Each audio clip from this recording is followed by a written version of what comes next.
Guys, welcome back to the channel. It's Meek again. Guys, I wanted to quickly talk about the Jaclyn Hill saga. I've seen a lot of videos, TikToks about it.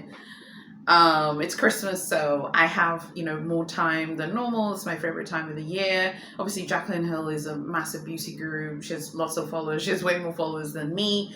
And I'm sure that, she knows a lot about getting followers, and she knows how to get people talking about her, which is what's happening. So if you don't know what's happening, Jaclyn Hill is a OG beauty guru from the massive YouTube heyday era of beauty YouTube. She's posting a lot on TikTok these days, and basically she posted some TikToks or a TikTok talking about how essentially, I'm just paraphrasing here. She basically talks about how what do people want to see from her? She just feels like people are not watching her content like the way they used to.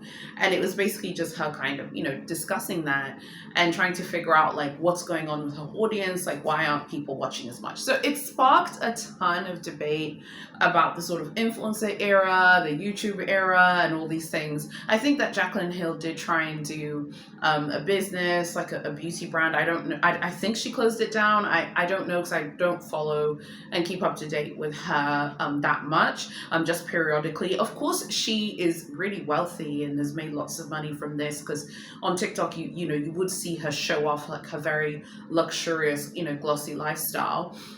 Which naturally that's the kind of stuff that I'm interested in. But I thought the response that people had was so interesting. A lot of people were basically saying that a lot of people across YouTube and TikTok were saying that she became unrelatable, and a lot of these fashion and beauty gurus have become really unrelatable because they've made lots of money.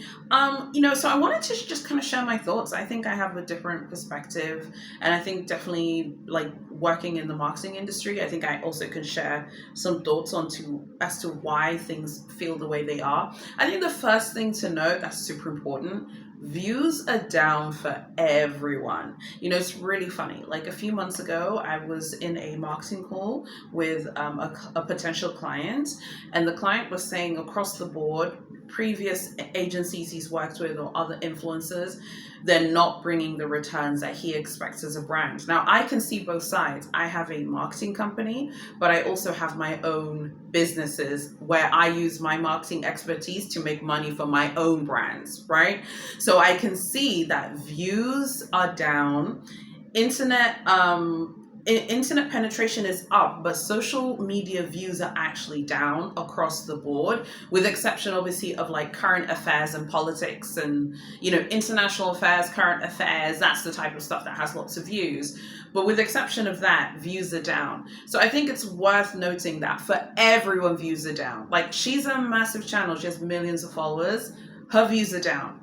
My channel, I'm grateful for each and every one of you. I remember telling my husband, if I ever get to 5,000, I'll be quite happy with that. If anything above that is a blessing from the Virgin Mary at this point, I'll be very grateful. And I think there's 5,300 of you on here, and I'm very grateful for you because I'm realistic. I understand what I can do and what I can't do. But even for me, if I compare the views this channel used to get in it's 2025 compared to even 2021, views are down. And I've been doing this now. I think I started taking it seriously from 2020-ish. That's when I began to take it seriously. So we're heading into the 6th inning of this channel next year. Views are down. There are lots of reasons why. I think it's the rise of bots. There's so many bots. There's so much fake traffic. You see it on these channels as well. People post these fake comments. I have blocked so many of those fake comments. It'll be an AI comment, and then it's Lux Reg Bag or Lux Dups bags or whatever. It's just super annoying. So I think it's really important to note that views are down for everyone. I was watching a content creator, not in the luxury space, a few days ago. Someone with a lot of followers. Even this person couldn't get 20,000 people to watch a video, and this person has hundreds and hundreds and hundreds of thousands of people watching. Views are down for everyone. So I think it's important to note that. I think it's too simplistic to say Jaclyn Hill's unrelatable. Jaclyn Hill, is showing off her luxe lifestyle and people can't afford it. Yeah, that is part of it because her audience is obviously different. But views are down. Even if she was relatable, whatever that means, views would be down as well because views are down for everyone. I remember when my videos, even like even like just posting any videos, like the videos that would do really well, views have gone down for them as well. So people are not watching it doesn't even matter the price point. People aren't tuning in as much as they used to, and I think that there are a lot of reasons. Now, I want to be really clear. When I say people, I'm talking about the English-speaking Western world, because there is another side to this. So when she says views are down, she's obviously talking about her audience. Jaclyn is from the States, so she's probably talking about a Western English-speaking audience.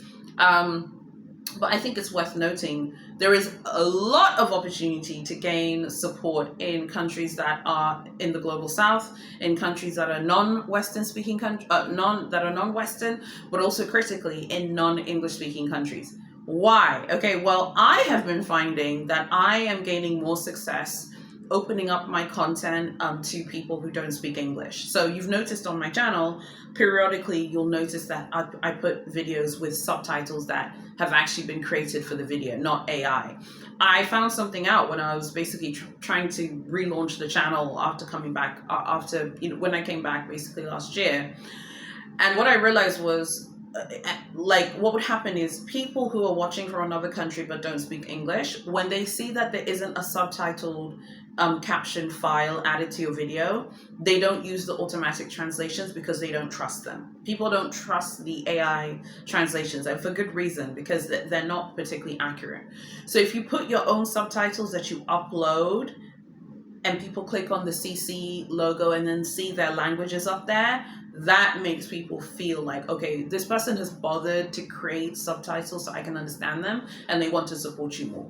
And I literally tested it with all the Murakami videos. You've noticed the Murakami videos have subtitles. If I think a video will do well, I'll put subtitles there, because I'm hopeful and prayerful that the video will do well and it will connect with people. And literally, it was like 40% more people from countries where they don't speak English would watch the channel, because the amount of people tuning in from countries that don't speak English, and not even necessarily non-Western countries. There are a lot of people who use the subtitles who are from Germany, who are from Finland. There are a lot of Finnish people supporting. Hey guys. There are a lot of people from Azerbaijan. Hi guys. The number one most translated language on my channel is Japanese, followed by Korean, and then followed by French and Spanish and German. So there are a lot of people tuning in. So I think someone like Jaclyn Hill would have benefited from opening up her content and being a little bit more international, and being more, like, for example, something that this won't happen with the merch, by the way. Something that a lot of content creators in the West do when they launch something, they'll be like, this giveaway is only for people who live in the States. Well, I don't live in America, but I support you. What about me? I'm not saying that I care about a giveaway. I don't. But giving an example, this happened once as well with someone in the hair space that I used to follow. She would get these codes, or she'd get affiliate links and then complain that no one's supporting her, not realizing that the majority of her followers are in the Caribbean and in the African continent, not in the States, not in the UK. Most of the people who were really supporting her about hairstyles and so on and so forth and wigs were actually in the West Indies or in the African continent. So I gave her some feedback, like, if you post Amazon links, we can't shop your links because the shipping is extortionate. I'd be better off just flying to London or flying to New York to buy stuff versus paying the ridiculous shipping rates from Amazon. That is basically a scam. I was like, why don't you go to the, like, for example, in the hair space, there are a lot of these like hair websites. Why don't you go to the hair websites and tell them to give you an affiliate link, a discount code? That way we can shop the products that you recommend, and you can get something because you do deserve to be paid for your efforts, and then we can get the item because they can ship it to us. So I think sometimes, like, there are a lot of influencers who don't understand that there's a big world out there. Someone like Jaclyn Hill, she should be translating her videos like into Spanish, into French, She should be translating her videos into Mandarin, into Japanese, into Korean. She should be getting, and into Arabic as well. She should be getting out there and being more seen and more recognized, and not relying on, AI to do everything. If it's not clear, I don't like AI. The person who does the subtitles is a freelancer who I connected with, and every single video you see that says subtitles on it, a human being in Tanzania, a really hardworking young woman, has worked really hard to make those subtitles, you guys. And they're really benefiting me. I get a return from it. After 2 days, when I check the statistics, I see people from all over the world, like, using the subtitles from different languages, and the English subtitles are really used as well, because there are people who want to read the English subtitles too.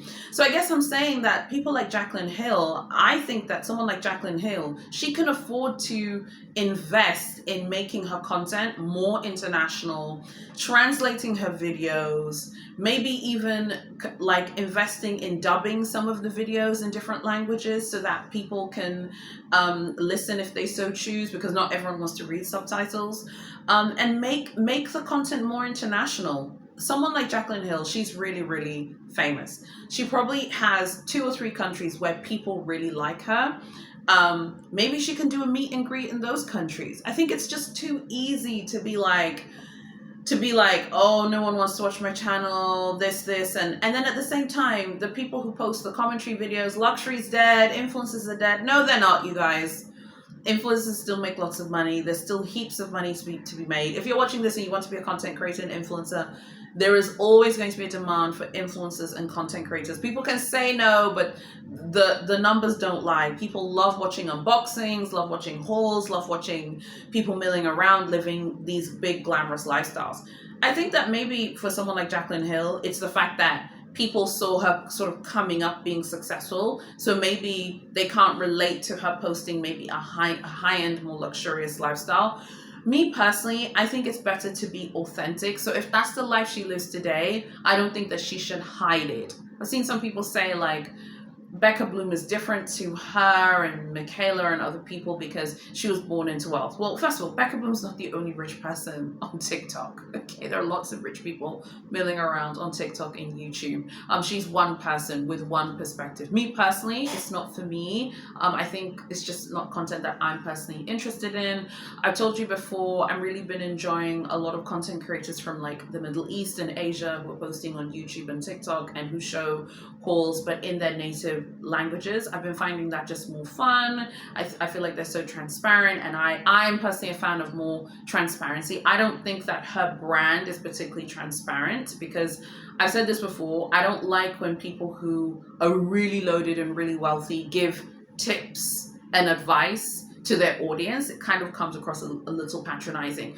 One cannot know how much money that your audience has. There might be other billionaires in the audience watching and who like her. It comes across a little patronizing. It's just not for me, and that's fine. Everyone can go and look at what they want. But I do think that comparisons to her are unfair, because I don't feel like she should be the only one who's allowed to post really expensive stuff. If Jaclyn wants to post expensive things, or Michaela too, she should be allowed to do that. After all, her followers are the people who made her, a millionaire. So I feel like there's a bit of hypocrisy here. The same people upset at her posting her expensive, lavish lifestyle and saying that she's tone deaf are the same people who made her a millionaire. So if you're upset about it, maybe you should look at the mirror at yourself. Look at yourself at the mirror.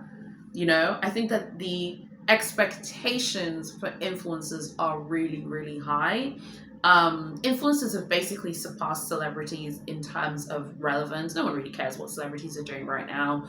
It's tough for celebrities when you see Leonardo DiCaprio promoting his movies way more than normal. I think there was a reel just came up on my Instagram feed yesterday. Jennifer Lawrence, who is one of the very few celebrities that I like. I think she's fantastic. She's kind of trolling him, making fun of him. She kind of trolled him. She was like paraphrasing, like, she was like, I wonder what you're like if you could be a dad. Like, you should have a teenage daughter. She's a troll. That's such a great one. I don't know if he realized he was being trolled, but I was like, okay, times are tough. If Leo is doing social media reels, to promote upcoming films, that means Hollywood knows that the jig is up for celebrities. People don't care anymore. Even massive celebrities like him. So I'm saying that influencers are kind of surpassed celebrities in terms of relevance. No one really cares what celebrities are doing, with the exception of a few big names. No one really cares. Even me, like Beyonce is my favorite artist to be sure, but I don't follow like every single thing that she does. I mean, I think I was even late to find out that she had gone to Kelly Rowland's concert, because Kelly Rowland's on the Brandy and Monica concert at the moment. And there's a friend who was like, "Oh my God, what do you think of B's outfit at the concert?" I was like, "Oh, what? Did she go to it? Oh, okay, sorry. I'm just not even keeping up to date." So I think that with influencers, I think that there should be some understanding. If you've been following an influencer, the influencer cannot lead the same lifestyle as you if she's earning £1 million, $1 million, €1 million a year. Your lifestyle increases as you make more money. You get different interests, you get different tastes. I remember when I first started my business and it started becoming really profitable, I remember being like, I'm going to hire a chauffeur. I remember one friend telling me that she thought that I was showing off. I wasn't trying to show off, because we were supposed to meet up somewhere, and my new driver is the one who came to pick me up. And she's like, "Oh, so you don't even drive yourself now?" It was such a snarky comment. And then I realized that, again, sometimes people just find it hard when you're doing things to better yourself for you. I'm not saying you have to have a driver. I'm not saying you have to have a chauffeur. But once you have a company and you have a driver, you'll never want to drive yourself again. Seriously. So it's okay for people to change, and it's okay for people to grow. And I think that the key thing I would say to the people complaining about Jaclyn Hill, if you don't like her content, stop watching it. There are lots of other content creators who would love your views and support. I think people just want her to be on the same level as them, and they find it hard to accept that she's a very wealthy woman because of their clicks, their views, their comments, and their support. That's my unpopular opinion. If you don't want to make influencers rich, stop watching them. But if you keep watching influencers, you make them rich, because attention is currency. But as a general rule, views are down. Views are down. This is why you're seeing a lot of content creators from the TikTok space that are coming back to YouTube to get a check. Views are down across the board. And even for me, like if I look at all the efforts I put with this hobby, it's still just like a very small part of my actual business career, which is way more successful than this. But it's fun, and I really enjoy it because I learn a lot about analytics and marketing and metrics through this hobby. But like, even for me, the effort that one has to look at one's effort. So for someone like Jaclyn Hill, maybe she feels like putting all this effort into filming YouTube videos, it's not worth her time, whereas she can go on TikTok and film a short video and get a sponsorship for that. It's a similar thing for me as well, with the things that I do. I was beginning to realize that it was better for me to invest in the email newsletter, and the website over, say, maybe my TikTok page and my Facebook group. Not that I don't like my Facebook group. I love it and I support it, and it's always updated. But it was a lot of energy and effort for me to update. Whereas my email newsletter, I use the same energy, but I have a much bigger return. People are way more engaged in the email newsletter, and people are way more engaged on my website.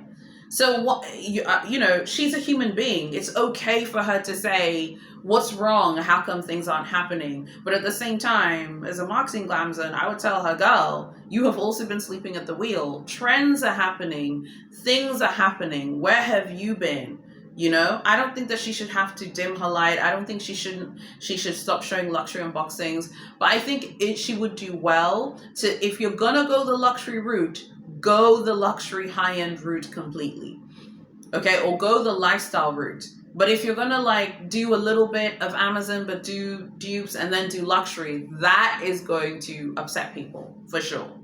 Tell me what you think about the Jaclyn Hill drama. I would love to know what you think. Like, comment, share, and subscribe if you like me. I'm everywhere you are. I would love to have your support on the email newsletter. It's linked below. Thank you so much for watching. God bless you all. I'll see you in my next video. I'm out.